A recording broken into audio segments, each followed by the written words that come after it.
Yeah. So I think that, you know, the point you made about the fact of I think that should all be covered.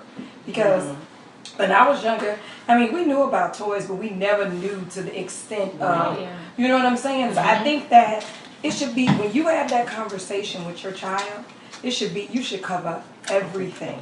And let them ask you questions. What is it that you want to know? Because I think a lot of times as parents, we don't want to hear our child talking about sex. But they're talking about it. Trust me. I have a 9-year-old, and this is how I know that he knows. We're watching a movie, and he'll say, oh, wait, is this rated R? Is this PG-13? He doesn't want to watch it because he knows that something is going to go on. That's not right. Yeah, and so that lets you know right there with them. Yeah, right. He don't want to watch you too.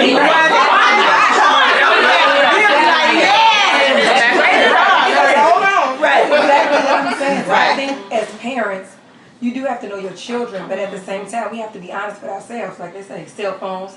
Trust me, when they're not around, they are looking at something that's porn. They absolutely are. Yes. You know, I wish that I learned about sex from self-love because I didn't, and I think, I think if so, maybe I would not have lost my virginity when I did, because I felt like when I lost my virginity, it was about pleasing my boyfriend and who I was dating at the time. Absolutely. I didn't even learn that sex was about me until like years in the game, and I feel like even whether it's the introduction of the lipstick vibrator, or even just that conversation that was missing between me and my mom, I think it would have empowered me more, and I would have made decisions because I wanted to, versus because of what I thought I was supposed to do, or even having the mentality of I want to please a man. And I feel like now, knowing if I could go back to my younger self, I would say you should never make any decision to please somebody else, because there's nothing wrong. And I used to feel so guilty about sex, but that's why. And not because of my Christian values, but because I was having sex to please somebody else. As soon as I decided that I was going to lay down with somebody because I wanted that and I wanted to feel good, I had so much freedom, and that guilt that I used to have, I don't have anymore, you know. But it's because I never learned that sex was for me. And I think that's a hot topic with most women. How many of us in here love sex? Like, not just like it, but love it, right? But there, if you go to some of your circles, there are women who've never had an orgasm. Oh, that's so sad. But it's true. But you know what? But it goes back to, I really think though, I get pleasure from knowing that my partner is pleased. I do. That turns me on. you can say that here. But it should. But that's part of that, learning it. How do you learn it? So it goes back to the lipstick vibrator. What do I want my daughter to be able to experience that I didn't experience? I just heard, okay, don't lay like a rug. What the fuck does that mean? Right. That means don't lay like this. That means hate with your mom. But that means I can't be the one that sex on top. Right. But with you saying that, porn, I hate to say, is a teaching tool. And a lot of times if you can't get the answers that you need from your parents, you're going to be like, well, let me watch this educational video to learn how to apply some of these techniques to my lifestyle. And that's what mom is more or less thinking. You know, because what one woman won't, the next woman will. So get in there, handle your business in the bedroom, because that's how you're going to keep your man. Right. Playing dead, that ain't working. That ain't working. See, that's what mama said. So that's his mama teaching you what's supposed to be done. How to keep my man. That's right. I was Get on top, girl. Get on top. And we just had, my coworker and I, we just had this conversation because, you know, as we're working now with our technology, we can watch TV on our phones. So, and what else? Yes. And I was watching an episode of Steve Harvey, and he at work. I had to just make sure. Yeah, I was at She's work. on break. On break. I was working.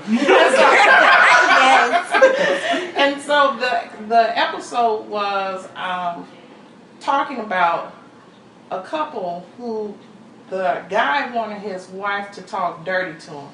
And she was such a good girl, so when she would say something, he would just start cracking up laughing. And you know, she was like, "I'm trying, but I just don't know what to say," you know. And the conversation went on to, as you know, as we're growing up, our parents don't teach us. We don't talk about, first of all, self-love or how to love someone. You know. And there's no conversation about what to do. You're just supposed to be in a relationship and know what to do. How do you supposed to know what to do? Well, men take their sons, right? Those who have daddies. Yes. They take their sons. What Some of them? Well, but I mean, let's go with the approach of that's what they allow them to watch porn, look at magazines, understand what it means, right? Well, that's a rite of passage for Because that's the whole divide and conquer. So that goes to, I saw this yesterday. It was a post on Facebook. If a man has a lock, I can't, please forgive me if I'm not accurate, but if he has a lock, he has a key to a lock and he unlocks that multiple locks with that key, he has the master key. But if you have a lock and multiple keys unlock that lock, you have a shitty lock. That's deep too. Yes. So it goes back to what men are taught as opposed to what women are taught. That's a rite of passage for them, but you're a whore if it's the other way around. So my mom. So to teach your daughter, be sexually liberated and get on top. Right. Yeah. But wear a condom while you're doing it. Or take her to the store AIDS is real. to get the condom, right? Take her to the store to get the condom. I know Vanessa had a comment. I wanted to take her before we moved on to the I work with teenagers, and normally I'm the first person to know when they're pregnant, when they've had sex, and it's naive to think that even at 8th grade, they're not in heat, as I made that animal analogy, because just like animals, humans are evolving. They want it. The toy is good. There's nothing like that physical connection. And if you don't talk about it and have conversations with your boys about what happens when that semen comes out, what's in that semen? Right. Because if you ejaculate that into a girl, a baby will happen. So it's like, have real conversations with boys, have real conversations with girls. If you introduce them to that toy, the toy is good. We've all played with toys. The toy is good. There's nothing like the physical connection. And so that topic comes with responsibility, right? So at 16, you have explored, whether it's with a boy playing, you know, we did everything but a girl playing, because, you know, you just trying to figure it out. So here comes your own empowerment to do it for yourself. Do it for yourself. I'm going to move on to, we've talked about singles, we've talked about married. Let's talk, and let's fantasize here about that period where shit ain't working in the marriage. It's done, it's over, whether you got a girlfriend, you thought about exploiting. There's a place in life where we all got our alter ego names on, right? So this is also a place of female empowerment. Alter me, right? How do I alter me? I'm no longer with my forever, ever, right? He's gone. He done went, baby, bye. He done flown out the window with the nurse. And so we need to think about for ourselves, how do I move on? How do I keep this train moving? So I want to throw something out, because I believe in two things. I believe that if we do not adapt as people, as humans, if we do not change, if we do not become something else, that new normal, we will become extinct. No more. Whatever that is. So I want you here. I want to keep going out. Whether that's the way it used to be and you found a new place, or a whole new person. So let me ask, for those who are, you're divorced, right? I'm gonna put this topic out. You're divorced, you got kids, You ever heard of nesting? Oh, what's it called? Nesting. Nesting. How many of you guys heard of nesting? Right. I mean, I've Just heard before of your that. version. So you thinking it's before your delivery. Yeah. delivery? Who else thinks it's before the delivery? That's what it's always been referred to. The before you Nesting. get So married, there's the empty nesting, right? Empty Right. nesting, the kids are all gone, right? Okay, so what about the bird nesting? Bird nesting is when we're divorced. Usually, traditionally, the children rotate. In this case, the parents rotate.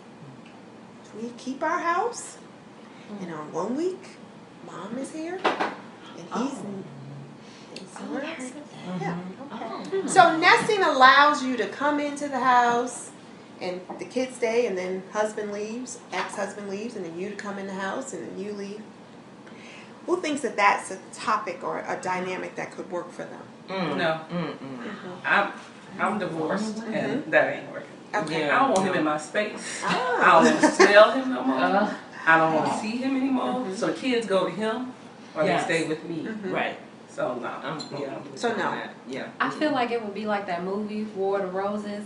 That situation isn't gonna happen because somebody is going to be too attached to the house. It's like, no, this is my house, you gotta go. And they're gonna be like, no, this is my house, you have to go. So War of the Roses is the other extreme where they're fighting over the house. It's not even about the kids. It's like, we can't share this space and be divorced. So I would have to see some scenarios where that would work. But now, so there are articles on this. There are couples who. How Are do the kids feel The about birthday their pictures parents? on the So because they feel like they don't have to pack up, they don't have to take care. The kids form a stability, so it's about the kids being stable in the environment that they're in, and let the parents come and go, and the kids stay in the environment. Yeah, it's more stable. That situation works for the parents who have been mature about this, and the focus is the kids. Yes. It's not about you. It's not about me.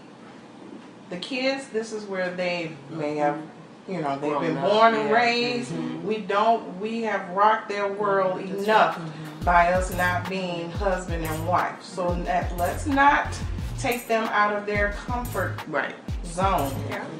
And you'll come in 1 week, and I'll, we'll rotate. So that's just parents and what we don't. Okay, so that's the juice, everyone. Thank you for joining Talking Shit with LSH and the Baddies. You've just been unleashed. Now go unleash a few more baddies in the world. Peace.